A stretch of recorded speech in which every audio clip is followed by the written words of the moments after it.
qu'est-ce que le produit atteint chez le client? C'est de lui fournir des informations qui soient simples, selon des principes simples, de sorte à ce qu'il maîtrise son exploitation et sa trésorerie. Les vrais sujets qui concernent un manager d'entreprise, c'est éviter de perdre de l'argent, donc par définition chercher les réductions et limitations de coûts. Bien entendu, ces limitations de coûts entraînent un enthousiasme parfois dans des montages qui reviennent un peu cher à la sortie et accessoirement en mise en place, en énergie, en temps, finissent par faire perdre le gain que l'on espérait. Donc notre but pour nous, c'est d'arriver à nous projeter dans ce que souhaite faire le client, de sorte à lui démontrer si l'opération peut être intéressante ou pas, surtout à court terme, moyen terme et long terme. Comment je permets au chef d'entreprise de prédire le futur? Tout simplement qu'une fois qu'on a fait un administratif qui tient la route, une comptabilité qui est faite correctement et une fiscalité qui est appréhendée de manière juste, ça va forcément débouler vers de l'analyse et cette analyse va lui donner globalement les résultats futurs d'exploitation et le budget qu'il peut attendre de l'expert comptable. Le principal rôle et l'aide au client est un petit peu caché, c'est-à-dire que la profession s'est un petit peu réfugiée dans l'expertise comptable au sens déclaratif. Ouais. Et le vrai métier de l'expert comptable, c'est comme la médecine interne, c'est d'aller chercher les compétences, les analyses qui permettent au client d'avoir un véritable mappement de sa situation et de son environnement. Donc ça veut dire que la profession va aussi va évoluer vers deux types de métiers, c'est-à-dire le métier de production comptable qui va être industrialisé plus ou moins au cours des prochaines années, ça commence déjà, et le métier de DAF qui va revenir un peu à l'historique de l'expertise comptable, puisque les experts comptables ont voulu récupérer les métiers des comptables agréés et se sont un petit peu fait absorber par le métier de base de la comptabilité et ont un petit peu abandonné, par le manque de temps, la fonction de directeur administratif et financier externalisé. Alors qu'est-ce qu'un directeur administratif et financier externalisé? Il s'adresse en général à des entreprises qui n'ont pas les moyens d'avoir un service complet administratif en interne, qui ont en général une bonne secrétaire ou un bon collaborateur en comptabilité. Et qui délègue à un tiers l'analyse des dossiers, des cycles et une vérification des risques et éventuellement une analyse des projets. Et à partir de l'analyse des projets, on met en place un plan d'action qui est en fait suivi dans l'entreprise et contrôlé par l'expert comptable qui intervient de manière partielle et à temps partiel. Quel est le produit à atteindre chez le client? Tout simplement, c'est l'administration de l'entreprise de manière fluide, c'est-à-dire il faut mettre souvent des systèmes en place et des process en place de production des informations, notamment en termes de comptabilité. Donc ça, lorsqu'on est dans une entreprise de petite taille, c'est parfois un petit peu compliqué et difficile parce qu'il y a des méthodes qu'il faut mettre en place de manière fluide pour que la communication entre l'expert comptable et le DAF, enfin DAF expert comptable et le client se fasse de manière facile. Donc ça c'est le premier point, il faut déjà donc bien organiser une structure administrative entre l'expert comptable et l'entreprise. Et ensuite le deuxième point c'est l'analyse. Et l'analyse va partir sur un fonctionnement de cycle qui va consister à faire des contrôles dans l'année selon un programme d'intervention, puisqu'on ne peut pas tout voir dans une année, sinon le budget risquerait d'être un petit peu élevé. Donc il faut fonctionner de manière pyramidale, d'aller du plus urgent et au plus risqué, au moins urgent et au plus fin. Donc ça se fait sur plusieurs années en général. En fait, vous avez une comptabilité. La comptabilité, c'est l'ossature de l'entreprise. C'est-à-dire que vous allez avoir dans l'ossature des informations comptables de l'entreprise et vous allez avoir pour objectif d'avoir les résultats d'exploitation dans des temps qui sont relativement rapides pour pouvoir les analyser et réagir et accessoirement avoir une relation à la trésorerie qui soit relativement facile à aborder. Alors qu'est-ce que signifie une procédure de vérification croisée? C'est un système que nous avons mis en place avec l'interprofessionnalisation, c'est-à-dire des fiscalistes, des juristes, des banquiers qui nous permettent d'avoir une analyse en amont de tous les projets que le chef d'entreprise veut avoir ou veut mettre en œuvre et qui va nous permettre également d'établir un planning d'intervention dans les opérations qu'il souhaite faire, notamment un rachat de structure. Il en découle quoi de ces réunions, par exemple? Oui, Qu'est-ce qui découle de ces réunions que l'on met en place régulièrement? On s'aperçoit bien souvent que le client nous amène une question ou un problème et que le vrai sujet n'est pas forcément celui qu'il a pensé détecter ou que nous-mêmes pensions avoir trouvé. Ce qui nous envoie vers la solution, bien souvent complètement opposée à ce qu'on avait prévu de faire au départ, parce que l'apport des professionnels qui interviennent sur tel ou tel dossier permet d'avoir des vues en 3D. Pourquoi faire des rendez-vous en dehors des périodes de déclaration ou hors cadre d'une opération?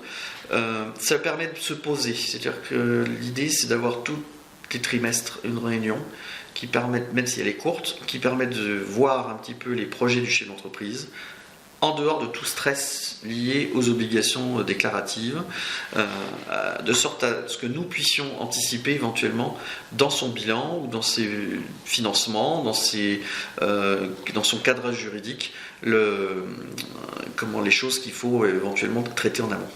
En ce qui concerne la gestion privée d'actifs, certaines entreprises qui ont une certaine durée de vie ont bien souvent des actifs et des disponibilités qui ne gèrent pas, auquel cas nous faisons appel à des professionnels qui gèrent de manière privée les fonds qui sont à disposition dans l'entreprise. Sachant que la plupart du temps, le chef d'entreprise limite son placement à des taux qui sont extrêmement bas, alors que la rentabilité gérée avec le risque permet d'avoir une véritable valeur ajoutée pour l'entreprise. Nous faisons appel à plusieurs professionnels, nous faisons des tables rondes sur tel ou tel sujet qui nous paraissent importants dans le cadre de nos contrôles réguliers, et cela permet également de casser un peu les idées communes, les lieux communs de chemin qu'on peut éventuellement donner au client, ou que lui-même souhaite nous apporter à notre analyse, et qui sont bien souvent des effets de mode. Quelle est l'utilité des rendez-vous interprofessionnels? Ça nous permet, nous, de sortir du cadre conventionnel de réflexion que peut avoir un expert comptable ou même son client, et d'avoir l'apport d'autres visions, d'autres compétences qui permettent de casser un petit peu les idées reçues ou les lieux communs sur certaines opérations que les médias ou l'économie veut faire paraître comme souhaitable, alors qu'elle ne s'applique pas forcément avec le client. Alors, nos solutions ne sont bien entendu pas universelles, mais elles ont pour but de sortir le client de sa routine et de lui donner du recul qui va lui permettre bien souvent de trouver la solution lui-même, mais dans un cadre qui va le sécuriser.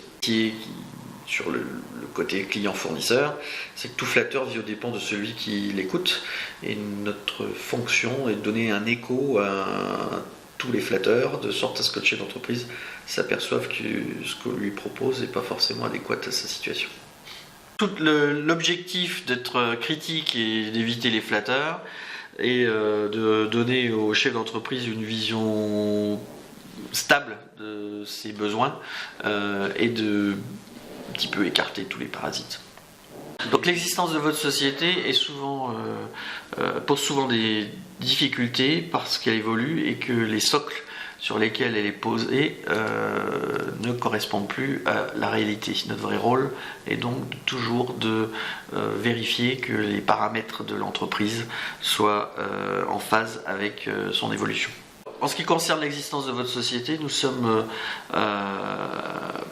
très attentif à ce que son évolution n'entraîne pas des déviances, notamment de concordance légale, notamment si on parle du bail commercial où la société va avoir un changement d'objet social ou un changement ou une annexion d'activité, et le bail pourra être mis en cause alors qu'on se sera fatigué à analyser la véritable exploitation et finalement on exercera sans cause.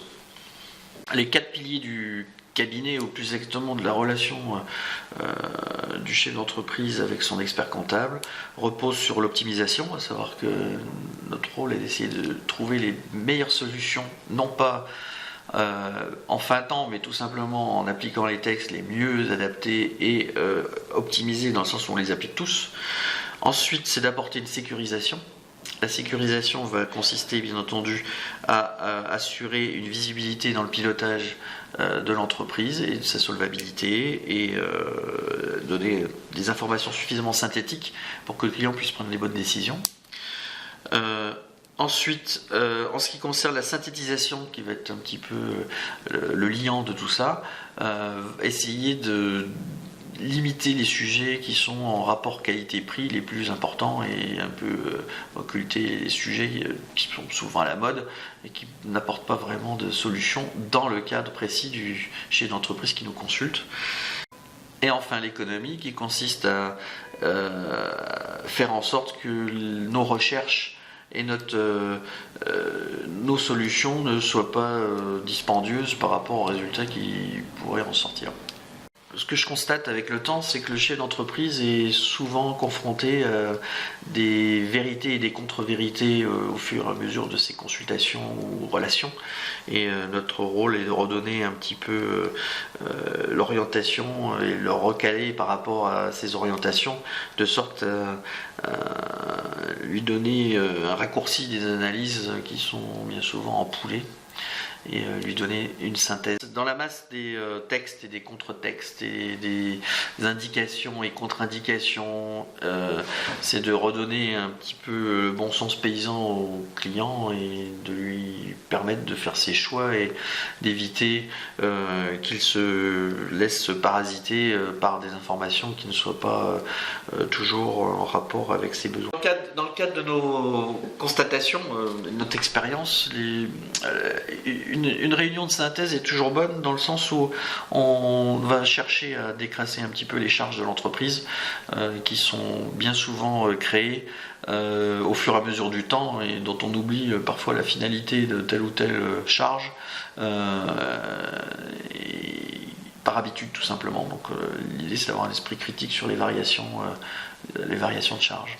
Malgré l'apparente complexité comment dirais-je, de notre fonction, de notre rôle, le véritable objectif est de garder un bon sens paysan et de faire un décrassage de temps en temps des charges qui sont ou des coûts d'exploitation qui sont bien souvent générés par l'habitude. L'expérience me démontre que l'empressement qui est bien souvent lié au calendrier des investisseurs ou des intervenants qui peuvent devoir avoir un intérêt au dossier, entraîne des soucis ou des conséquences fiscales parce qu'on n'aura pas programmé suffisamment à l'avance l'opération. À ce titre, encore il y a quelques temps, j'ai dû m'apercevoir que si nous faisions signer le client tel que le délai devait être précité et devait respecter le délai qui avait été établi, je me retrouvais avec une fiscalité de plus de 200 000 € par rapport au montage qui a finalement été adopté. À quoi sert le recul, d'avoir un esprit de recul? Tout simplement que, comment dirais-je, la plupart des opérations que l'on pense bonnes à un moment donné et que l'on veut diligenter sont en général 80% mauvaises ou ne s'adaptent pas à l'entreprise et le fait de se presser sans recul bien souvent peut vous coûter cher, notamment en matière de défiscalisation parce que vous aurez oublié une virgule. Donc je suis relativement paysan sur cette affaire. La vraie difficulté que je peux avoir dans ma relation low cost est que la prestation est limitée et souvent contractualisée, ce qui fait qu'on enferme le client dans un menu et qui n'en sort pas. Donc déjà on perd toute objectivité, toute recherche, puisque bien souvent les questions qui sont posées ne sont pas les vraies questions par rapport aux besoins du client. Et accessoirement, dans la mesure où il n'y a pas d'analyse, il n'y a pas de projection. Et dès lors qu'il n'y a pas de projection, il y a un coût, et le coût sera les conséquences de l'absence de projection. Ce que j'apporte de positif aux clients en ce qui concerne cet état d'esprit, c'est justement de faire de la simulation de risque et de permettre un petit peu d'anticiper les éventuels soucis qui peuvent intervenir au cours de ces projets. Si je devais comparer le métier d'expert comptable par rapport à un autre métier, je pense qu'on pourrait considérer que l'expert comptable est un médecin chinois qu'on peut voir un petit peu au Moyen-Âge, puisque à l'origine, le médecin était payé tant que les personnes n'étaient pas malades. Donc c'est un petit peu l'antinomie qu'il y a avec notre métier, avec les avocats, puisqu'on va voir l'avocat quand le problème est déjà bien déclaré. Où là, c'est de la médecine moderne. Je compare plus exactement souvent la fiscalité au mariage, c'est-à-dire que bien souvent les programmes qu'on peut nous proposer ont l'air sympas et habillent bien la mariée, mais au moment du divorce et de la sortie du programme, en général, on passe assez facilement à la caisse. Donc mon rôle est quand même de bien prévenir le client sur les implications de ces unions. À quoi peut-on s'attendre chez nous? Un langage clair, sans détour, sans phare, et qui en général permet de bien savoir où on va. Qu'est-ce qui distingue l'essence d'une profession libérale par rapport au commercial? C'est que nous ne vendons pas, nous ne vendons rien. Ce que nous offrons aux clients, c'est une objectivité sur la situation dans laquelle il se place, où il se trouve, où il souhaite aller. Et la finalité, surtout, c'est de lui permettre de faire son choix. C'est toujours lui qui doit. Pourquoi ne pas adhérer à notre signature, notre façon de travailler? Bien, je pense que L'Oréal fait de la cosmétique et nous sommes mis d'accord avec eux de leur garder leur marché. Et en ce qui nous concerne, on fait de la fiscalité avec des vrais projets et avec des vraies solutions.